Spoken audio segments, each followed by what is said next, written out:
Assalamualaikum warahmatullahi wabarakatuh. Pemirsa dimanapun saja Anda berada, selamat berjumpa kembali dengan channel YouTube Insan Dongeng. Pada malam ini saya Bang Elgi akan melanjutkan kembali dongeng klasik Lembah Hijau bagian ke-7. Selamat mendengarkan. Tiba-tiba Ujang meletakkan sapunya dan Ujang pun ikut-ikut pula dengan arus manusia itu. Kemana aliran itu menjurus, Ujang tak peduli. Waktu matahari sedang tinggi, terhentilah ia di depan rumah sekolah. Ia bersandar pada pagar sekolah itu dan melihat ke dalam ke kelas-kelas yang berjejeran. Murid-murid kelihatannya sedang asyik belajar. Ujang rindu pula pada sekolahnya di Cimacan. Ia ingat akan waktu senang yang dialaminya di sana dan terbit pula rindunya pada kampung halamannya. Kapankah ia akan dapat ke sana lagi? Sekarang ia terlantar di sini seorang diri. Mata Ujang berkaca-kaca, apakah akan terjadi pada dirinya? Ujang dikejutkan oleh lonceng berbunyi. Maka tersemburlah dari pintu tiap kelas anak-anak yang telah usia sekolah. Ada yang berlari-lari, ada yang berteriak-teriak, dan ada pula yang bergurau tertawa-tawa. Iri hati Ujang melihat mereka itu. Tak lama kemudian lenganglah halaman sekolah, tinggal lagi guru-guru yang juga bersiap-siap hendak pulang. Seorang dari guru-guru itu tinggi kurus badannya, pakaiannya rapi, dan ia berkacamata. Air mukanya bersih, keningnya berkerut-kerut seperti seorang pemikir, dan mulutnya menggelung lembut. Ujang tertarik melihatnya waktu guru itu keluar dari halaman sekolah hendak pulang ke rumahnya. Ia diikuti Ujang dari belakang. Rupanya rumah Pak Guru itu tak jauh letaknya dari sekolah. Setelah sampai ia di rumahnya, pintu pagar dibukanya. Lalu ia hendak menutupnya kembali, barulah ia melihat Ujang yang berhenti pula di depan pintu pagarnya. Ia memandang Ujang dengan keheranan. "Selamat siang, Pak." Terloncat ucapan Ujang dari mulut. Ia sudah biasa mengucapkan salam itu pada semua gurunya. Dari semula ia bersekolah. Dan karena ia tahu bahwa orang itu juga seorang guru, maka ia pun dengan wajar saja mengucapkan salam itu. "Selamat siang," jawab guru itu heran, tapi ramah. "Siapakah engkau? Kau bukan murid sekolahku, bukan?" Aku Ujang, Pak." "Aku Pak Arif. Dari mana engkau, Ujang?" Dari Cimacan, Pak." "Mana orang tuamu?" Sudah meninggal, Pak." "Dengan siapa kau kesini?" "Tak dengan siapa-siapa, Pak." Mengapa kau mengikuti aku?"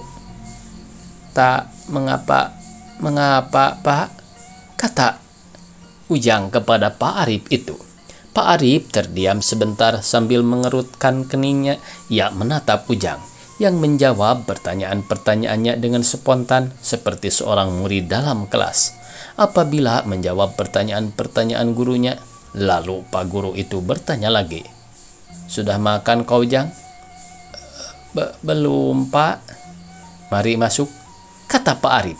Lalu dibukanya pintu pagar untuk Ujang dan dibawanya masuk ke rumahnya.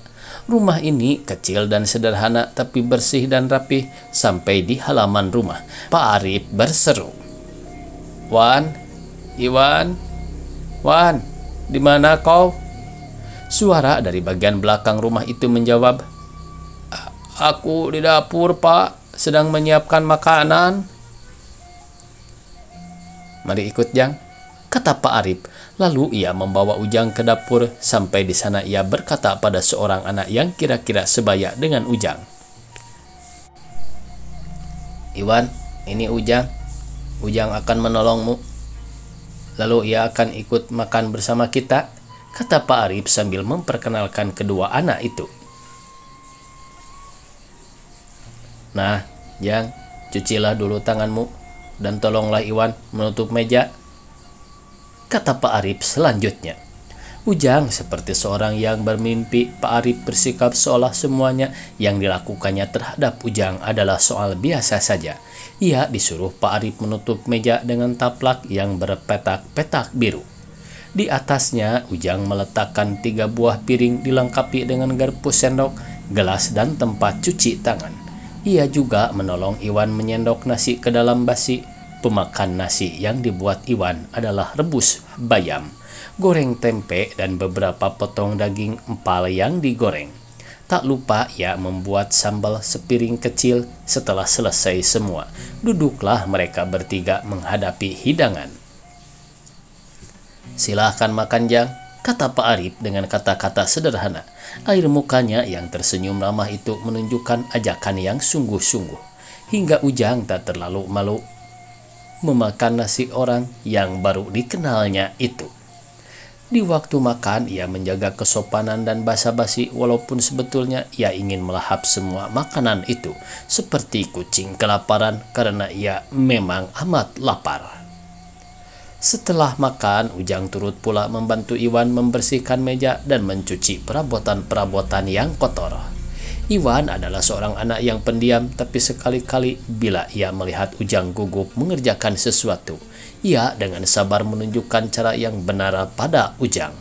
Dan sekali-kali ia lemparkan senyum ke arah Ujang yang membuat sesuatu selama ini bergumpal keras dalam dadanya menjadi cair dan mengalir senang ke seluruh tubuhnya. "Jang, mari duduk di sini," seru Pak Arif. Setelah Iwan dan Ujang siap berbenah, Ujang duduk di kursi di depan Pak Arif. "Nah, Jang, aku mau bertanya, mengapa kau ikuti aku pulang tadi?" "Oh, aku lihat pada muka Bapak bahwa Bapak seorang yang baik, dan aku sudah lama mencari seorang yang baik. Sebab itu aku ikuti Bapak untuk membenarkan dugaanku. Aku telah sering kecewa, kadang-kadang putus asa tentang soal ini. Tapi untunglah sekarang terbukti Bapak memang seorang yang baik," kata Ujang sungguh-sungguh. Pak Arif hendak tertawa mendengarkan ucapan Ujang, tapi lekas digumamnya tawanya itu. Ia tak mau menyinggung perasaan Ujang karena Ujang mengucapkan kata-kata itu sungguh-sungguh benar. "Mengapa kau mencari seorang yang baik?" tanya Pak Arif. Karena selama ini aku hanya bertemu dengan orang-orang yang tak baik saja. Bukan tak baik saja, malahan banyak pula yang jahat-jahat," suara Ujang pahit kedengarannya. "Keras sekali pendapatmu, Jang. Keras sekali kau menghakimi sesama manusia. Ini tentu ada sebabnya. Cobalah kau ceritakan padaku apa pengalamanmu tentang sesama manusia itu." Pak Arif bersikap menunggu dengan penuh perhatian. Lalu Ujang bercerita tentang pengalaman-pengalamannya sejak ibunya meninggal. Mukanya suram dan sedih waktu ia menceritakan tentang ketidakbaikan Pak Wira dan Pak Mehmet di kampungnya, tentang si pembeli ayamnya, si bintik-bintik, tentang orang yang mencuri nangka dan kambingnya, tentang si jago tukang peras di pasar Cipanas, akhirnya juga pengalaman-pengalamannya tentang ketidakbaikan orang di Jakarta, seperti tentang nyonya yang menyediakan air minum di pinggir jalan, tentang perempuan pengemis yang mencuri uang dan pakaiannya di bawah kolong jembatan, dan akhirnya tentang ibu asrama yatim piatu kasih sayang. Pak Arif mengerut-ngerut kening dan mengangguk-anggukkan kepalanya sambil mengusap-usap dagunya mendengar cerita Ujang. Lama ia duduk terdiam, lalu ia mengangguk-anggukkan kepalanya lagi beberapa kali dan berkata, "Aku dapat mengerti mengapa kau sekeras itu menghakimi sesama manusia kita ini, Jang. Tetapi sebagai selayaknya bagi seorang hakim, tak boleh menjatuhkan putusan hakim begitu saja. Hanya berdasarkan akan satu bukti saja. Kau harus mempertimbangkan segi-segi lain, yakni segi-segi yang meringankan si bersalah untuk dijatuhi hukuman. Marilah kita lihat soal-soal itu satu persatu.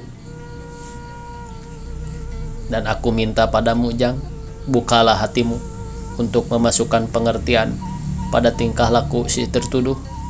Mudah-mudahan kau dapat mengambil pelajaran darinya. Kita teropong dulu soal Pak Wira dan Pak Memet dari kampungmu.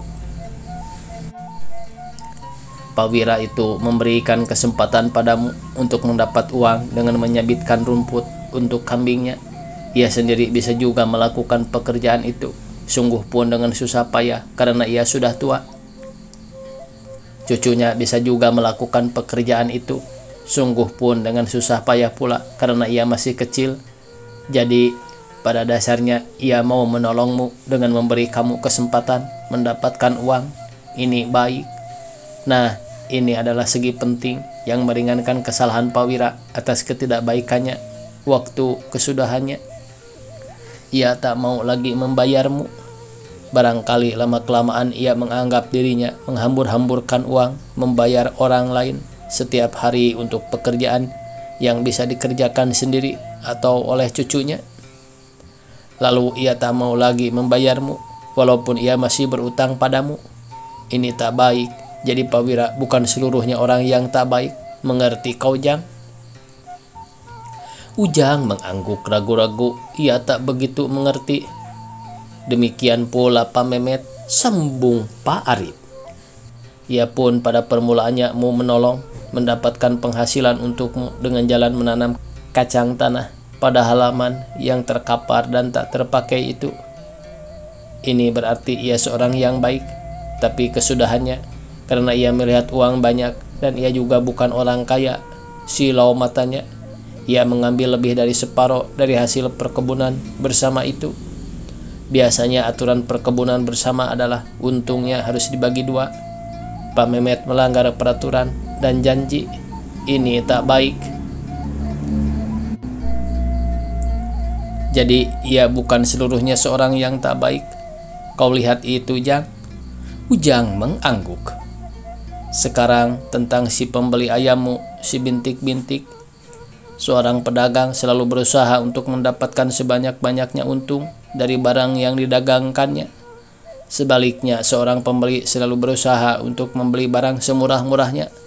Nah, inilah yang dilakukan si pembeli ayam itu. Ia mendapat kesempatan membeli ayammu dengan harga yang murah. Lalu dipergunakannya kesempatan itu. Jadi tak dapat kau menuduhnya sebagai seorang tak baik. Mengerti, Jang? Ujang mengangguk, tapi ia tak begitu pasti. Mari kita teruskan pula teropong kita, kata Pak Arif selanjutnya, tentang kedua pencuri, yakni pencuri nangka dan pencuri kambingmu. Tak lain yang dapat kita katakan bahwa perbuatan itu adalah tak baik. Kita tak dapat mengajukan segi yang meringankan untuk kedua orang ini. Kau hanya mengenal sepintas lalu, jadi marilah kita hakimi saja mereka atas bukti yang ada. Mereka pencuri, jadi mereka orangnya tak baik. Setuju, Jang? Ujang mengangguk dengan pasti. Sekarang tentang si jago pasar Cipanas, pemeras anak-anak yang lemah. Suara Pak Arif geram bunyinya. Memeras orang lain adalah suatu perbuatan yang jahat, dan memeras anak-anak yang lemah adalah sesuatu pekerjaan terkutuk. Jadi kamu benar, Jang. Si pemeras itu pastilah seorang yang tidak baik. Demikianlah, Jang. Ujang mengangguk pasti. Tiba kita pada persoalan pengalaman-pengalaman di Jakarta. Pertama tentang nyonya yang menyediakan guci berisi air minum untuk orang lain yang lalu dan haus. Ini perbuatan yang harus dipuji. Jadi nyonya itu seorang yang baik. Tingkah lakunya yang sombong dan menghina pada orang miskin itu tak baik. Jadi nyonya ini pun bukan seluruhnya orang yang tak baik. Terang itu, Jang? Ujang mengangguk kembali. Sekarang sampailah pada kita peristiwa yang menyedihkan hati. Seorang perempuan pengemis mempunyai sebungkus nasi. Saya kira pada saat itu nasi sebungkus itulah yang dipunyainya. Sungguh pun demikian, diberikannya separuh padamu. Seorang perempuan miskin telah memberikan tempat berlindung pada seorang anak terlantar. Tempat berlindung dari kedinginan hujan dan kegelapan malam. walaupun tempat itu hanya di bawah sebuah jembatan. Dan pada malam itu ia juga telah memanaskan badan dan jiwamu yang kedinginan itu dengan peluk kasih sayang seorang ibu. Perempuan miskin itu betul-betul seorang yang baik. Sebab itu, Jang, patutlah kamu menyimpan budi baiknya itu dalam lubuk hatimu. Ia seorang yang baik sekali. Namun perbuatan yang tak baik tetap tak baik. Pada keesokan harinya diketahuinya bahwa kau mempunyai uang 2.000 rupiah. Bagi perempuan miskin itu, uang 2.000 rupiah adalah harta yang selangit banyaknya. Maka dicurilah uang itu dan ia larikan. Kasihan. Dengan hati berat kita harus mengatakan bahwa perempuan itu bukan seluruhnya seorang yang baik. Sependapatkah kau dengan aku, Jang? Ujang mengangguk tapi matanya berlinang-linang. Pak Arif meletakkan tangannya sebentar di bahu Ujang, lalu ia berkata pula, sampailah kita sekarang pada soal terakhir. Ibu Widya telah mendirikan suatu asrama untuk menampung anak-anak yatim piatu. Ia melindungi 50 orang anak-anak terlantar. Ia berusaha mencarikan sandang pangan untuk anak-anak yatim itu. Ditambah pula oleh usaha-usaha memberi pendidikan yang cukup pada anak-anak itu.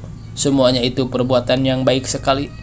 Jadi Ibu Widya itu adalah seorang yang baik. Tapi kau, Jang, menghendaki ia lebih baik dari itu. Kau menghendaki pula kasih sayang seorang ibu dari dia. Ini sulit. Biasanya seorang ibu hanya dapat memberikan kasih sayang ibu yang murni pada anak kandungnya sendiri. Terus terang saja, Jang, kau sendiri pun tak akan bisa mengasihi perempuan lain sama dengan mengasihi ibumu sendiri jika ibumu masih ada. Nah, kita dapat menghendaki sesuatu dari orang lain jika kita sendiri juga tak sanggup memberikannya. Bila orang lain itu memerlukan kasih itu pula dari kamu, jadi kamu tak bisa menghakimi Ibu Widya ini. Tentang soal biskuit pemberian ibu-ibu dermawan pada anak-anak yatim piatu, tentu Ibu Widya bersalah. Ia dan teristimewa keluarganya tak boleh memakan pemberian orang pada anak yatim. Salah, ini tak benar. Karena Ibu Widya sendiri termasuk pula pada keseluruhan asrama yatim piatu kasih sayang itu. Kesalahannya yang penting adalah karena ia lebih dahulu memakan pemberian itu. Padahal tujuan ibu-ibu dermawan itu adalah memberi biskuit pada anak-anak yatim piatu. Ini perbuatan tak baik. Mengerti kau, Jang? Ujang mengangguk pula tapi air mukanya tak terang. Rupanya ia masih ragu-ragu. Pak Arif memandang Ujang agak lama. Ia mengerti akan kekacauan dalam jiwa anak kecil itu. Soal yang mereka perbincangkan belum seluruhnya terang baginya. Lalu Pak Arif berkata pula, apakah kesimpulan yang dapat kau ambil dari pembahasan kita tadi, Jang? Ujang mengangguk-angguk kepalanya lalu berkata tertegun-tegun, seperti seorang meraba-raba di tempat yang gelap. Ada seorang yang bukan seluruhnya tak baik. Ada orang yang bukan seluruhnya baik. Dan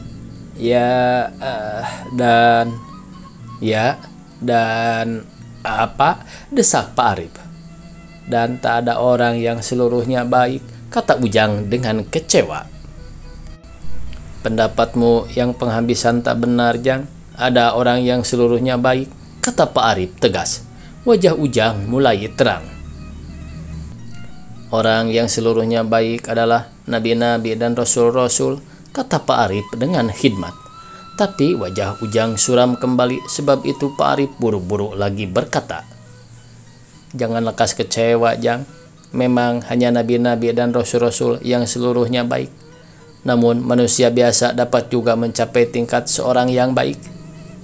Dengarlah, manusia itu mempunyai sifat baik dan sifat tak baik. Tapi bila berusaha untuk berbuat yang baik, maka ia adalah seorang yang baik. Atau bila seseorang telah berbuat tidak baik, ia sanggup memperbaiki perbuatan yang tak baik itu, maka ia adalah seorang yang baik. Seringkali ia akan gagal dalam usahanya itu.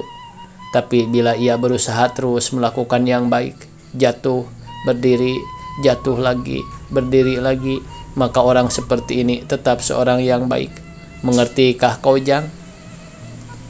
Bersambung. Billahi taufik wal hidayah. Wassalamualaikum warahmatullahi wabarakatuh.